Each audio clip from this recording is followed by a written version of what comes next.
forum soit différent.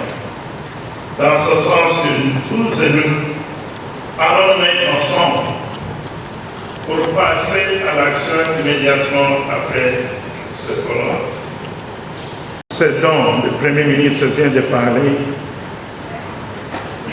La vision est de construire 5 complexes médicaux. Évidemment, on a parlé de Mwanda, du Kasaï central et consort, pas Kinshasa, parce que nous voulons que le développement puisse se faire en périphérie. Dans ces hôpitaux, nous y mettons tous les départements, chirurgie, pédiatrie, médecine interne et consort. Mais évidemment, c'est un hôpital moderne. Nous voulons l'innovation, nous voulons une bonne cardiologie, nous voulons la pneumologie, nous voulons la recherche. Tout ça, nous tenons avec l'intelligence artificielle, évidemment la télémédecine et le cube diagnostic dont le Premier ministre a parlé. Nous demandons l'effort et le concours de mon homologue du ministère de la Santé pour que nous puissions mettre ensemble une équipe jointe de ces technocrates et de notre, et aussi nous faciliter le circuit financier international.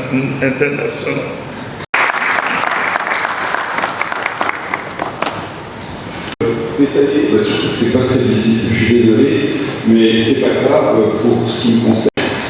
C'est-à-dire, il y a beaucoup de gens qui nous demandent, mais comment est-ce qu'on fait, surtout dans les pays européens comme la France, on a 1,2 million, sans avoir en face de vous quelqu'un qui a la capacité de comprendre ce problème d'HTA ou autre dans un contexte plus général et de savoir qu'est-ce qu'il faut faire en priorité pour préserver les capacités de la personne et lui permettre de continuer dans son environnement de vie, et c'est cette analyse que l'on fait. Je pense que ce que je viens de dire peut servir d'introduction. J'avais, mais comme c'est pas très visible, j'ose pas tout développer, fait un petit travail d'exposé pour se dire, et finalement, quand on veut monter une filière gériatrique qui répond à cette notion de parcours gérontologique, quelles sont les principales questions que l'on va se poser, quels sont les points d'entrée de la personne dans cette filière gériatrique? Juste en 3 mots, il y en a plusieurs.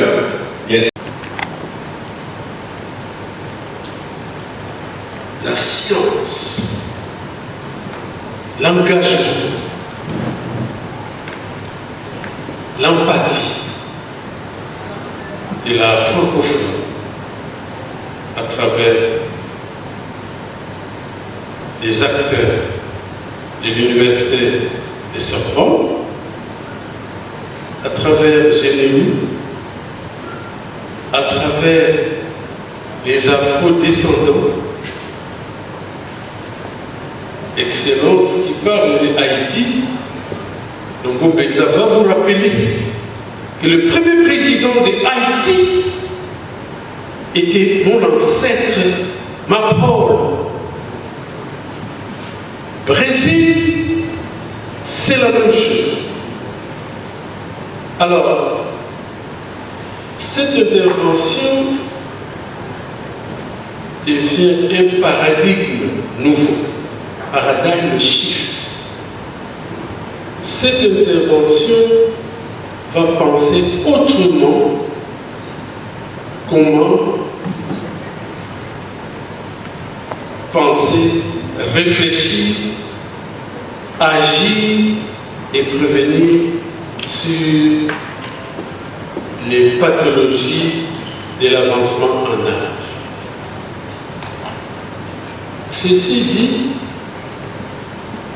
c'est structuré selon le plan, le prérequis. La physiopathologie, qui est le tronc de la formation d'un futur médecin, passant des racines, le tronc qui relie les racines aux feuilles, les branches, où il y a la gériatrie, la gérontologie, la cardiologie, la diabétologie, l'oncologie, l'hormonologie. Et penser autrement, c'était le mérite. Et mérite, c'est quelqu'un qui va développer le mentoring et le coaching autour de l'ingénieur mentor. Ce parcours est inspiré par la divinité. Et le parcours de Longo Mbenza va inspirer l'ingénieur, va aussi inspirer les auditeurs. Christian, c'est à vous la parole. Merci, grand professeur. J'ai dit les plans selon le professeur Longo Mbenza Benjamin. Conférence sur la gériatrie au ministère des Affaires étrangères, INRB et Hilton, du 25 au 28 septembre 2024. Voici les plans. Prérequis, le parcours du professeur Longo Mbenza Benjamin, formation continue et partenariat avec Gemini France, Université de Sorbonne, Consortium Unigor, Université Président Kasavubu, Université des Montagnes, Université Marien Ngouabi, Hôpital Général de Référence de Kikanda, Bar Mata du Congo Central, Training Academy Afrique du Sud. L'objectif de la pédagogie médicale, l'andragogie universitaire, la gériatrie, les pandémies, flambées, épisodes, VIH-Sida, Covid-19 et infections émergentes et réémergentes. Quelques prérequis. Éthique et intégrité. L'intégrité, c'est la qualité d'une personne qui ne peut pas être corrompue et qui refuse de laisser les pressions altérer les valeurs de la science, tandis que l'éthique fait appel à la valeur morale contre les racismes, la xénophobie et le tribalisme. La chrononutrition, chronobiologie. Elle fait allusion à l'application quotidienne des chronobiologies, propose de contrôler et prévenir les problèmes métaboliques en adaptant l'alimentation au rythme naturel du corps et en fonction de l'activité.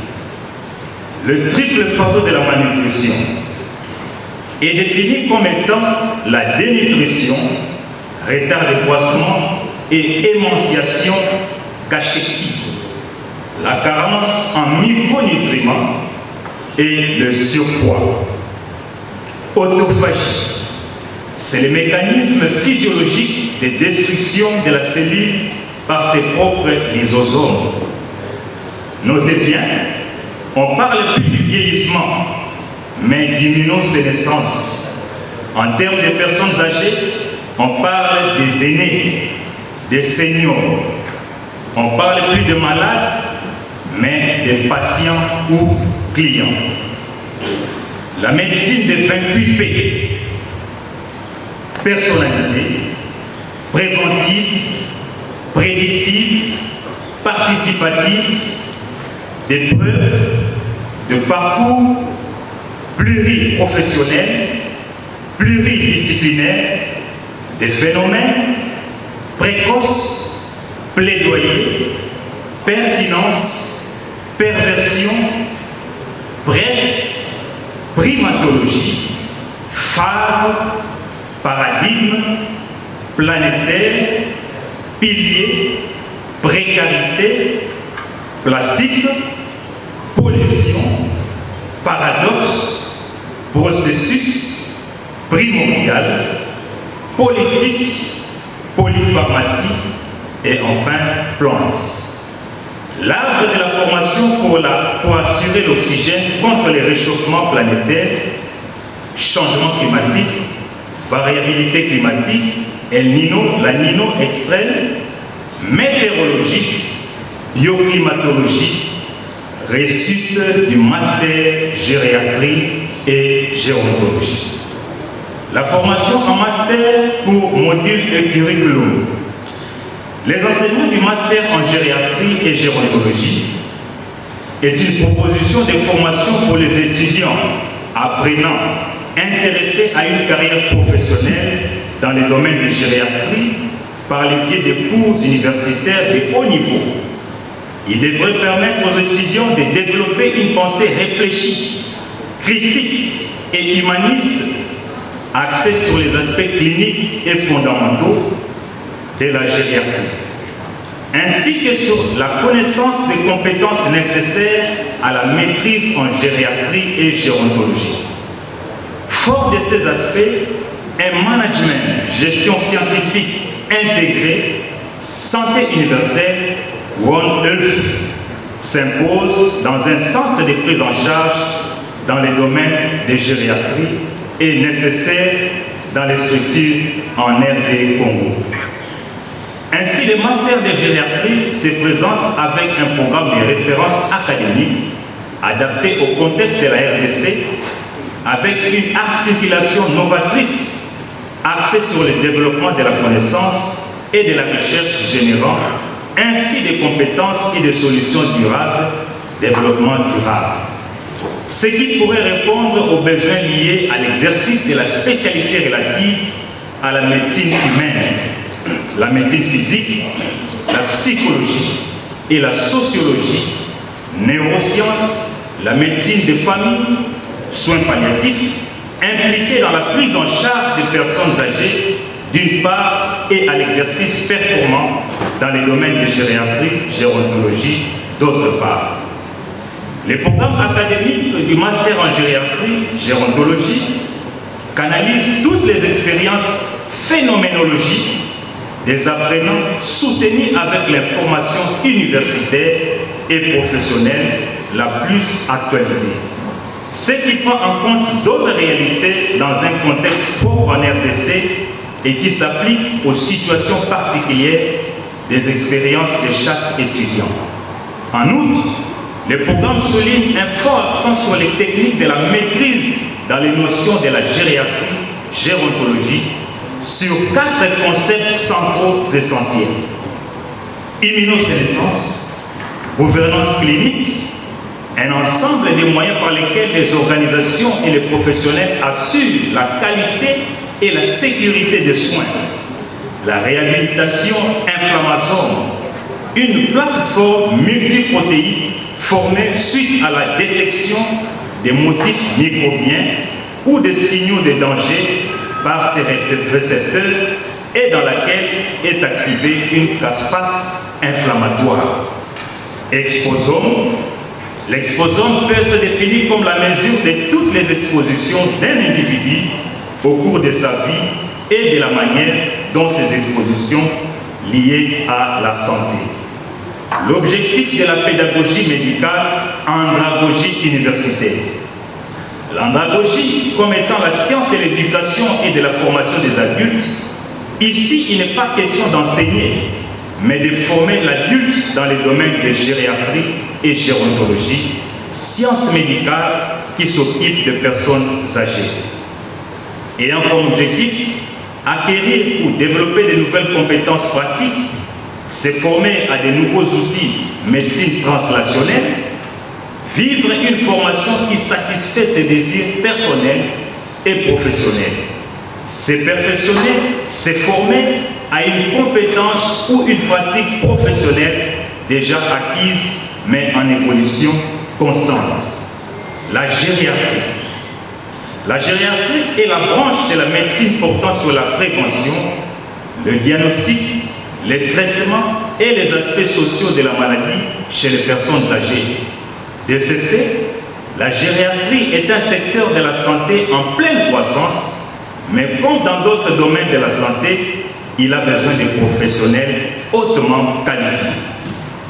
Connaître les effets de l'immunosénescence sur le corps humain, savoir identifier et prendre en charge les syndromes gériatriques, savoir diagnostiquer et prendre en charge les maladies fréquentes de l'adulte âgé, mais également savoir utiliser les ressources du système sanitaire et médico-social destinés aux personnes âgées. Sans oublier de prévenir la fragilité. L'augmentation de l'inflammation chronique stérile de bas grade associée à l'âge, appelée inflammie, est une caractéristique de l'immunosénescence par avancement en âge des mammifères qui montre une forte association avec l'apparition de diverses maladies liées à l'âge. Les pandémies, flambées, épisodes.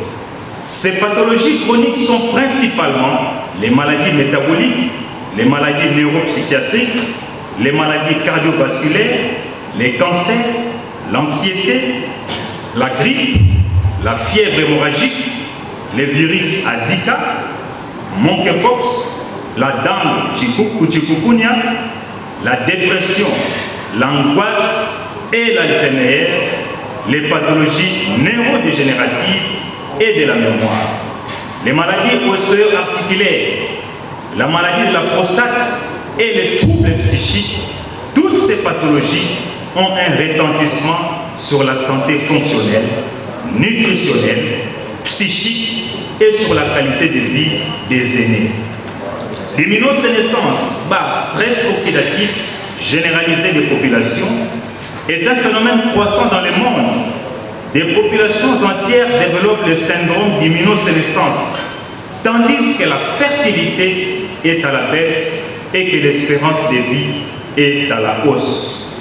Le syndrome d'immunosénescence augmente aussi les risques pour la santé causés par les effets du changement climatique. L'impact le plus évident est la moins bonne capacité de thermorégulation dans le contexte d'une chaleur extrême canicule.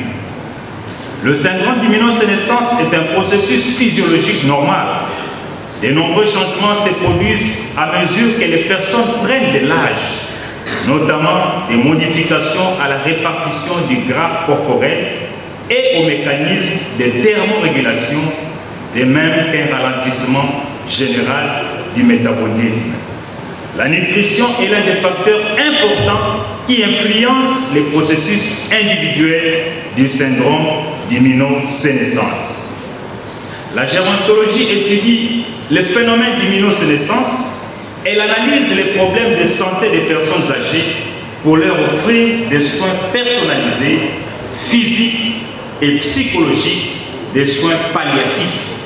Elle prend en compte l'ensemble des disciplines liées au syndrome, à savoir la sociologie, la psychologie, l'anthropologie, la biologie et la démographie. Quelques résultats. Il y a un article sur le syndrome métabolique publié par le professeur Longo et le prof Kassiama. Le syndrome métabolique, immunosénescence, inactivité physique et incidence du diabète sucré type 2 dans la population africaine. Selon une étude réalisée à Biamamari Mutombo et à l'ONU médical, ce sont les personnes âgées qui sont les plus affectées dans ces maladies. En conclusion, la gérontologie est une jeune discipline en pleine évolution. Alors qu'elle nous vient des prémices de l'histoire, elle a été la première à intégrer la multidisciplinarité et l'interdisciplinarité, à organiser un vaste programme de soins et à établir de nombreux partenaires. Et c'est ce qu'elle continue de faire. Je vous remercie. Des dizaines d'années passées, je vous en remercie. Et vous continuez à m'enseigner jusqu'à aujourd'hui.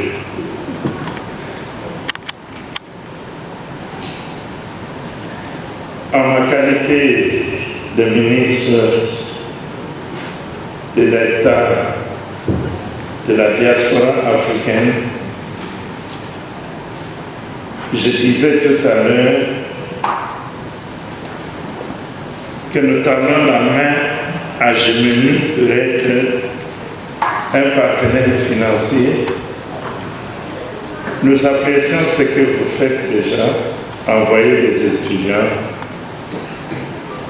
et nous déplorons qu'il y en a qui ne sont pas partis faute de moyens. Et c'est ça que nous voulons améliorer pour renforcer les capacités. Si je vous donne l'exemple du complexe médical que nous voulons construire, les départements que nous avons là, évidemment, c'est ça l'endocrinologie, la diabétologie, la néphrologie. Donc les grands hôpitaux de la place auront à transférer les patients là-bas. Tous les malades qui vont en Europe, au Cameroun, ce tourisme médical va cesser parce que tous les soins seront faits ici, au Congo. Nous sommes contents. Si vous pensez que nous avons besoin de spécialistes pour cet hôpital-là, vous avez déjà pris l'avant pour former ce spécialiste dont nous aurons besoin. L'hôpital a besoin de 36 mois pour construire, 48 mois pour terminer. Ma question c'est celle-ci. Est-ce que vous pouvez expandre les activités que vous faites déjà? Évidemment, ça, c'est entre vous et Gemini. Nous aurons besoin d'augmenter le nombre de confrères qui vont en formation. Numéro 1, ça c'est du côté de la gériatrie. Est-ce que nous pouvons expandre ça à d'autres départements aussi? Par exemple, la chirurgie laparoscopique, l'imagerie et comme ça, nous avons des spécialistes dans tous les domaines. Nous reviendrons à cette question-là, mais veuillez nous faire la proposition de cette formation, non seulement pour ceux qui vont en dehors du pays, mais aussi votre philosophie pour former ceux qui vont travailler avec eux localement, comme les infirmiers. La seconde, c'est comme la structure des soins de santé primaire. Nous avons des niveaux primaires, secondaires et tertiaires. Là aussi, nous aimerions avoir votre modèle que vous proposez pour la prise en charge concrète de ces patients, ceux qui sont au village, ceux qui sont transférés au niveau primaire, secondaire et tertiaire. Je vous remercie. Merci. Je ne sais pas si j'ai prononcé les mots. Les noms, je m'excuse. Cher professeur, après avoir élucidé ici les différents parcours gérontologiques, il y a une question qui me vient en tête, et de savoir qu'est-ce qu'on peut faire en priorité pour préserver la santé des personnes âgées, qui est souvent sujet des mépris dans nos milieux. Merci. Ma question s'adresse au professeur Boudot. J'aimerais juste savoir, de manière brève, comment l'importance de la nutrition en gériatrie. Si la nutrition a une part importante. Merci. Bon, voilà, on est en train d'échanger sur l'opportunité de développer des complexes médicaux qui vont sûrement réunir la plupart des services utiles pour les personnes âgées. Au-delà de ça, je pense que nous sommes bien positionnés. En fait, c'est un commentaire, ce n'est pas une question. Nous sommes bien positionnés en tant que direction nationale en charge de la santé de la famille et de la santé des corps spécifiques, pour réfléchir, pour écrire et actualiser les normes et directives, les standards, les protocoles pour la prévention, la prise en charge des cas de problèmes qui touchent aux personnes âgées. Mais je pense que, comme j'ai dit tout à l'heure, le grand problème, c'est le financement pour ces volets-là, qui jusqu'à présent est encore un parent. Je ne sais pas si l'État l'État des États africains de la diaspora, peut nous dire un peu comment faire pour rentrer en possession des ressources pour ce qui nous concerne, pour écrire les normes et directives, tout ça. Et ça, c'est vraiment les chapeaux. Si le pays n'a pas ces documents normatifs et tous ces outils, les hôpitaux qu'on va construire auront de la peine à fonctionner, puisqu'on ne va pas importer les normes internationales. Il faut les contextualiser en République démocratique. Merci. Merci beaucoup, docteur. Membre de Chambre de commerce et présidente du nouveau regroupement de femmes dynamiques pour le développement intégral. Ma question est basée au professeur Pedro. Je voudrais savoir plus par rapport aux associations qui aident aussi les personnes âgées dans le cadre avec les enfants qui sont malades. Est-ce qu'eux peuvent aussi suivre la formation où ils peuvent adhérer dans cette dynamique? Parce que je vis ça vraiment pour moi, c'est très intéressant. Surtout dans le milieu rural, là, ça pose vraiment problème. Il y a le milieu pour arriver, c'est difficile. Il y a plusieurs cas de maladies là-dedans. Alors, nous, qu'est-ce que nous allons faire? Merci. Oui, alors en effet, nous avons cette procédure qui est disponible, comme je le disais, pour le financement des complexes médicaux. Et vous avez parlé, monsieur, de la question des normes à mettre en place. Pour ce qui nous concerne, bien sûr, entendu, nous n'avons pas vocation à dicter les normes, la RDC est souveraine, mais nous pouvons engager une coopération scientifique pour que les normes qui existent en Europe, quand elles nécessitent d'être adaptées, puissent l'être avec nos propres experts.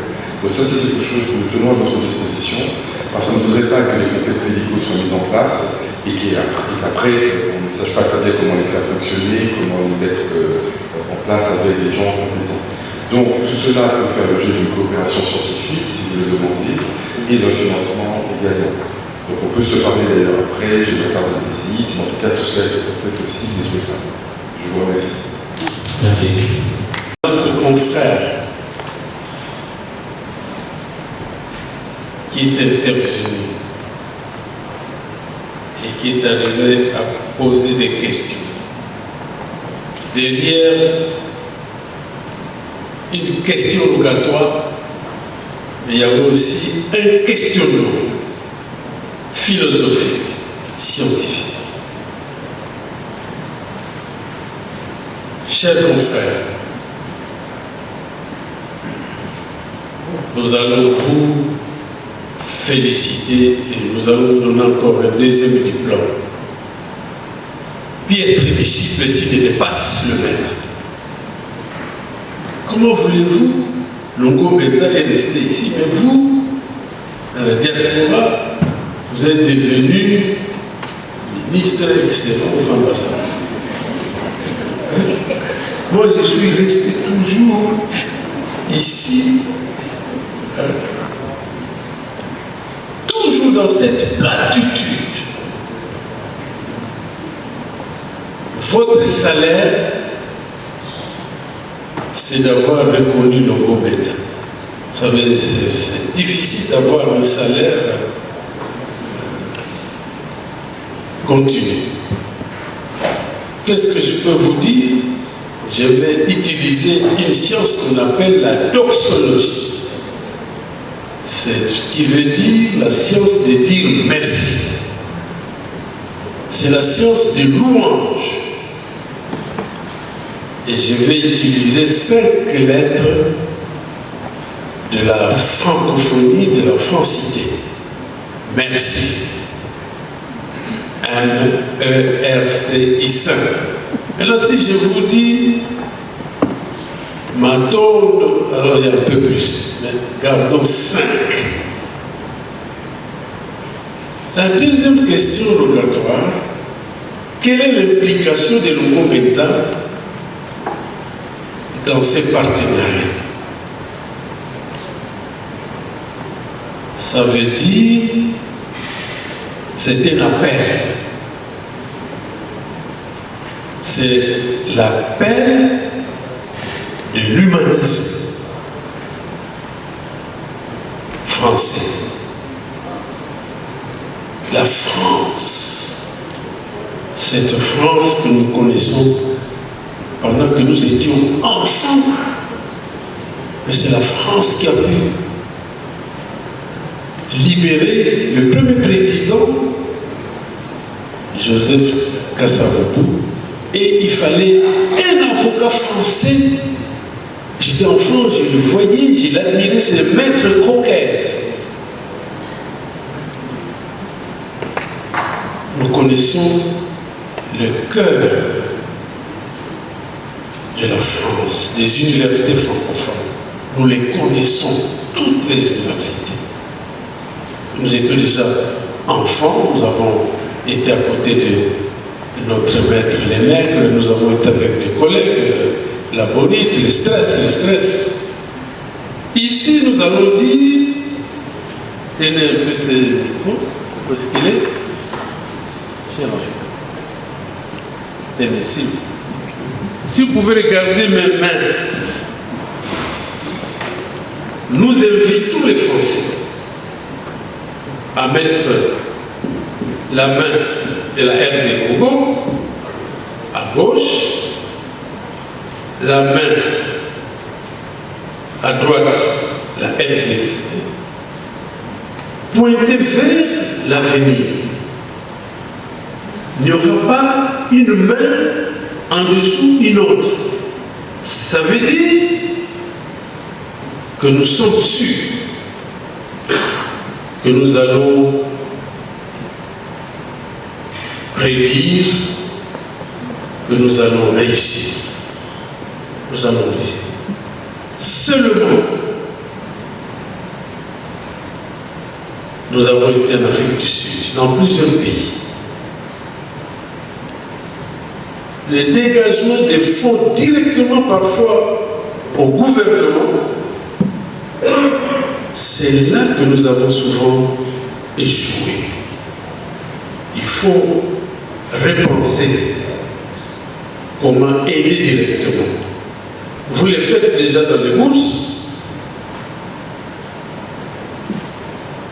L'hôpital ou les 3 hôpitaux, les 2 hôpitaux que nous allons construire, nous allons respecter les leaderships. 1. Rendre compte la réversibilité. Il faut rendre compte soit au Dieu, à la population et aux apprenants. C'est le seul danger. Et comme nous-mêmes, que nous sommes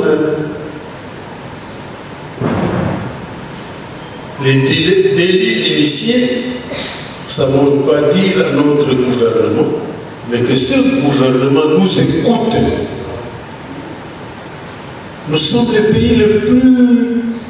pays francophones les plus étendus. Nous allons nous axer sur l'as du temps. Le présent, c'est la dernière minute. Le passé, nous allons prendre la richesse qui a toujours été la France et la RDC pour le futur antérieur. Ce n'est pas facile de négocier avec un gouvernement parfois qui a des problèmes. Mais nous allons prier pour eux. Merci.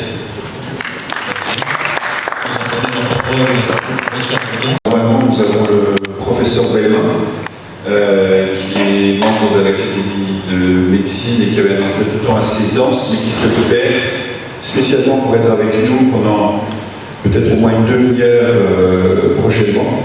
Donc, je suis assuré qu'il puisse nous rejoindre et se connecter. La première question concernait finalement comment est-ce qu'on peut faire changer dans les disciplines et les actions de la gériatrie, comment est-ce qu'on peut faire changer le regard sur le vieillissement. Alors, je vais répondre très brièvement en disant que cet après-midi, j'ai prévu aussi une intervention sur la maltraitance et la violence de la personne âgée. avec évidemment pas juste en faire le constat, mais aussi avoir un certain nombre de propositions ou de suggestions, sachant que la problématique elle est culturelle pour une grande partie, et que je ne peux pas prétendre que la problématique culturelle française et la congolaise sont tout à fait comparables, mais les enjeux sont les mêmes. Les enjeux sont les mêmes, et c'est, finalement, pour résumer, c'est changer de regard sur le vieillissement, changer de regard sur la personne âgée et la voir moins isolée. Ça, c'est le premier enjeu. Et avoir aussi, autour d'elle, une population, y compris aidants, mais aussi de soignants, qui soient en capacité de répondre aux évolutions qui sont des interrogations. Voilà, donc ça c'est la première partie, c'est la première question à laquelle je réponds brièvement, tout en renvoyant à la réponse que je développerai un petit peu plus tout à l'heure. La deuxième question concerne la nutrition. Évidemment, alors déjà, notre collègue Fatoulu l'a dit tout à l'heure en soulignant l'élément de nutrition, puisqu'il y a une échelle d'évaluation de la nutrition dans l'évaluation gérontologique. Et cette évaluation multidimensionnelle sert à mettre en lumière si les éventuels déficits de nutrition ou les domaines dans lesquels il y a des déficits de nutrition sont des enjeux majeurs à prendre en compte en priorité par rapport aux autres. Dans l'EGS, comme vous le disiez tout à l'heure, Ronsard, ce qui se passe, c'est qu'on ne va pas avoir une note globale. Il n'y a pas, on va dire, un patient qui sort d'un service et d'une EGS en disant super, j'ai eu 20 partout. En fait, c'est des notes différentes qui correspondent à des échelles différentes. Elles ont un gros mérite, c'est d'avoir été validées, c'est-à-dire ce qui ressort là est significatif et représentatif de la situation. Et la nutrition, il y a deux choses. Il y a d'abord la nutrition à domicile. Dans certains cas, quand une personne n'est plus capable de faire ses courses correctement ou de s'alimenter correctement, elle arrive parfois à créer des carences parce qu'elle n'achète pas ce qu'il faut, ne cuisine pas comme il faut, fait parfois le drame des plats cuisinés, etc. Donc il y a déjà une question de vérifier l'autonomie de la personne, ça c'est une première chose, et puis de vérifier effectivement par le suivi de nutrition, voir s'il n'y a pas des déficits qui ont été faits sur différents éléments, minéraux, organiques, également sur des vitamines, qui seraient préjudiciables. Est-ce que c'est la première chose? Alors parfois ici, en voyant l'évolution de certains sujets, on va avoir des cas pour qui l'alimentation devient progressivement un problème, pour des problèmes de déglutition, pour des problèmes d'appétence, etc. Donc c'est des sujets qu'il faut prendre en compte et auxquels on ne va pas répondre de manière globale. Et puis, dans la gériatrie, le problème de nutrition, c'est pas juste uniquement quand on est âgé. En fait, c'est toute la vie. Toute la vie, il faut savoir prendre soin de sa nutrition pour éviter de créer des déficits ou d'impliciter par une alimentation plus ou moins toxique des conséquences majeures. Alors ensuite, pour terminer, je voulais souligner juste un point avant de répondre à la dernière question qui m'a été posée. J'ai été présenté comme le docteur Bourdon et Madame Bourdon, dont je tiens à préciser, c'est ma fille. Voilà, puisqu'il n'y a pas de confusion et pas la mettre dans l'embarras.